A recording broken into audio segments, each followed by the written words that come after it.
Hello दोस्तों, तो आलू और साबूदाना के बड़े बनाएंगे। इसके लिए हमें आलू चाहिए होंगे। हमने आलूओं को उबाल लिया है। भिगोए हुए साबूदाना चाहिए होंगे और मूंगफली चाहिए होगी। हमें इस मूंगफली को भूनना पड़ेगा और थोड़ा सा पीसना पड़ेगा। और राजगिरी का आटा चाहिए होगा। अब हम अपने साबूदाना बड़े की रेसिपी शुरू करते हैं। तो हम अपने साबूदाना बड़े की रेसिपी शुरू करने से पहले मूंगफली को थोड़ा सा रोस्ट कर लेते हैं।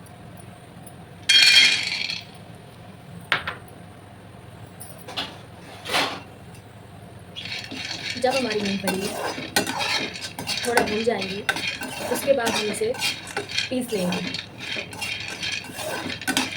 हम इसका फाइन पेस्ट बनाएंगे।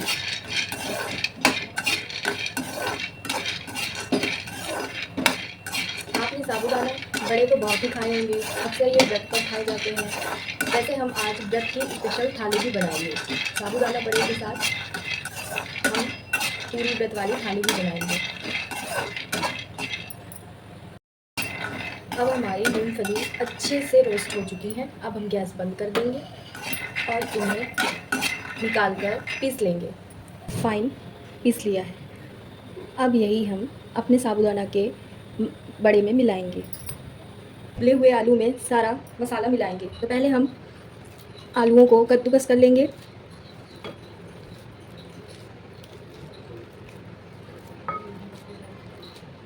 हमारे आलू अब कद्दूकस हो चुके हैं। अब हम इसमें साबूदाना मिला लेंगे।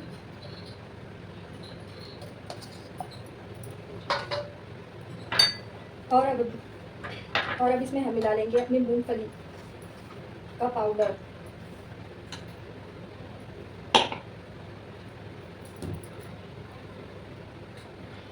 ये वही मूंगफली का पाउडर है जो हमने भूनकर पीसा था।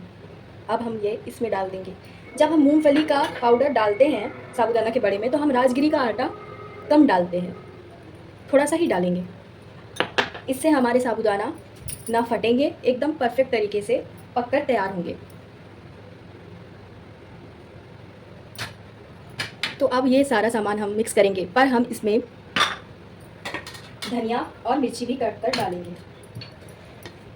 ये धनिया ले रखी है और ये 3 मिर्ची ले रखी है। आप चाहें तो ज़्यादा मिर्ची और कम मिर्ची भी डाल सकते हैं। आप अपने हिसाब से मिर्चियाँ डाल सकते हैं। स्पाइसी खाना हो तो आप ज़्यादा मिर्ची डाल दो और कम खानी हो तो कम मिर्ची डालो। मुझे कम ही मिर्ची डालनी है क्योंकि मेरे घर में सब कम मिर्ची खाते हैं। आप चाहें तो ज़्यादा मिर्ची डाल सकते हैं। तो अब हम धनिया और मिर्ची को काट लेंगे। डो में थोड़ी सी धनिया डाल देंगे, थोड़ी सी ग्रीन चिली डाल देंगे और नमक डाल देंगे। मैं व्रत वाला नमक डाल रही हूँ क्योंकि मैंने आपसे बताया था मैं आज व्रत वाला स्पेशल थाली भी बनाऊंगी और आपको साबूदाने बड़े की रेसिपी भी बनाकर बताऊंगी, इसलिए मैं व्रत वाला नमक डाल रही हूँ। आप चाहे तो नॉर्मल नमक भी डाल सकते हैं। अब ये सारा सब कुछ हम आपस में मिक्स कर देंगे। आपको ध्यान रखना है कि आप जब भी साबूदाना के बड़े बनाएं तो वो आलू और साबूदाना दोनों की क्वांटिटी बराबर होनी चाहिए। अगर आप कुछ भी कम या ज़्यादा करेंगे तो आपके साबूदाना फ्राई करने पर फटने लगेंगे। इसीलिए आपको साबूदाना और आलू दोनों बराबर रखने होंगे। चाहे तो आप साबूदाना एक्स्ट्रा रख लो पर आलू एक्स्ट्रा नहीं रखना, क्योंकि आलू हमारे बड़े को अच्छे से पकने नहीं देती और वो तेल में फटने लगते हैं। लेकिन आज आप इस रेसिपी पे देखेंगे कि हमारे बड़े एकदम परफेक्ट बनकर तैयार होंगे, ना तो वो फटेंगे और ना ही तेल को ख़राब करेंगे। अब हमारा डो लग चुका है। अब हम हाथों में थोड़ा सा ऑयल लगाएंगे। इसके बाद हम इसकी गोल गोल टिक्कियाँ बना लेंगे। हम टिक्कियाँ मीडियम साइज की बनाएंगे।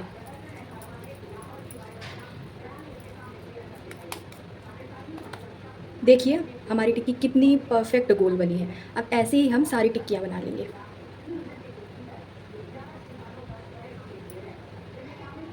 तो हमने ये गोल गोल टिक्कियाँ बना ली हैं।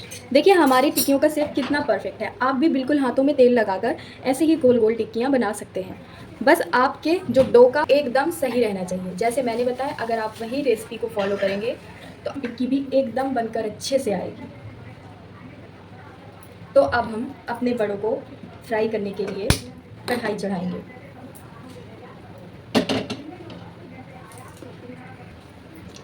तो हमने अपनी कढ़ाई चढ़ा दी है। इनको कभी भी लो फ्लेम पर नहीं डालना। अगर आप बड़ों को लो फ्लेम पर डालेंगे तो वो फट सकते हैं। आपको हमेशा बड़ों को हाई फ्लेम पर ही डालना है, तो आपके बड़े एकदम परफेक्ट तरीके से पकेंगे और फटेंगे भी नहीं।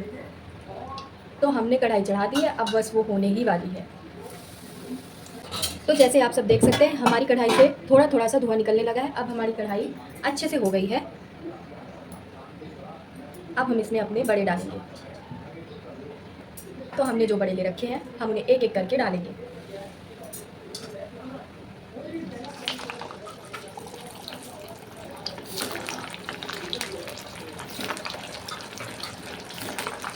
हम एक बार में 4 ही बड़े डालेंगे, क्योंकि हमारे बड़े आपस में चिपक सकते हैं अगर हम ज़्यादा डाल देंगे तो। आपकी कढ़ाई और बड़ी हो तो आप और बड़े डाल सकते हैं। मैं अपनी कढ़ाई के हिसाब से 4 बड़े ही डालूंगी।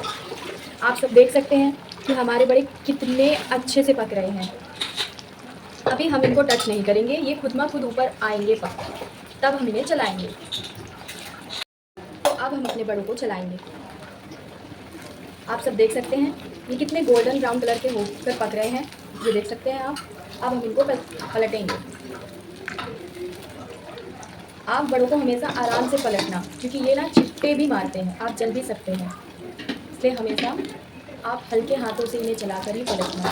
अब हम थोड़ा सा गैस का फ्लेम स्लो कर देंगे ताकि ये अंदर तक क्रिस्पी होकर पके। हमारे कितने परफेक्ट तरीके से बड़े पक रहे हैं। आप पूरा वीडियो को बिना स्किप करे देखकर एक बार ज़रूर ये रेसिपी ट्राई करिए, फिर आप भी ये रेसिपी बार बार ट्राई करेंगे। जितने देखने में अच्छे लग रहे हैं ये उतने खाने में भी टेस्टी लगते हैं। तो अब हमारे बड़े अच्छी तरीके से पक चुके हैं, तो अब हम इन्हें निकाल लेंगे।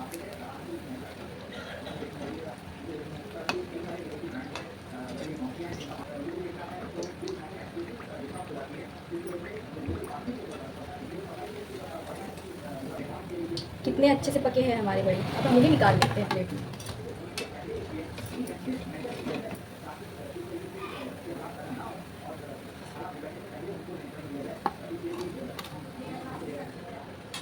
और जो हमारे बड़े और बचे हुए हैं हम उन्हें और फ्राई करने के लिए डाल देते हैं।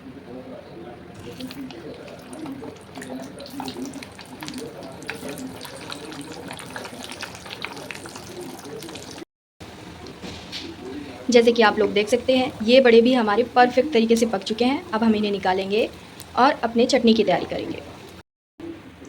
अब हमारे बड़े पक चुके हैं, अब हम इन्हें भी निकाल लेंगे।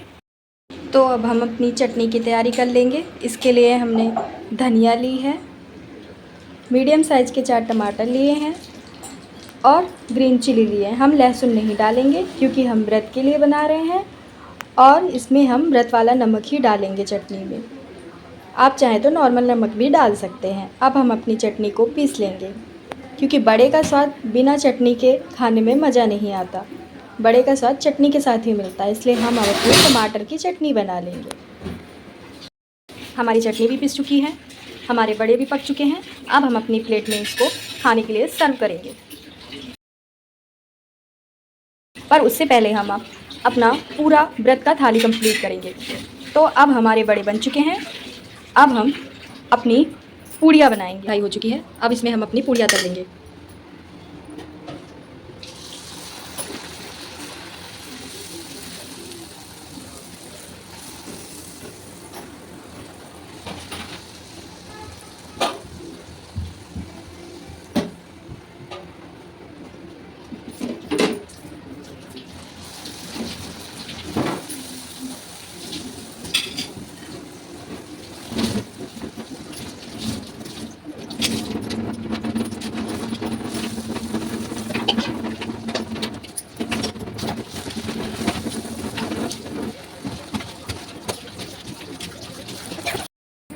तो हमारी पूड़ियाँ भी बन चुकी। ये है हमारी सकले, जिन्हें हम स्वीट पोटैटो भी कहते हैं। ये भी हमारे व्रत में थाली में शामिल होंगी, क्योंकि ये भी व्रत में खाए जाते हैं। अब हम आपको अपनी पूरी थाली कंप्लीट करके दिखाते हैं।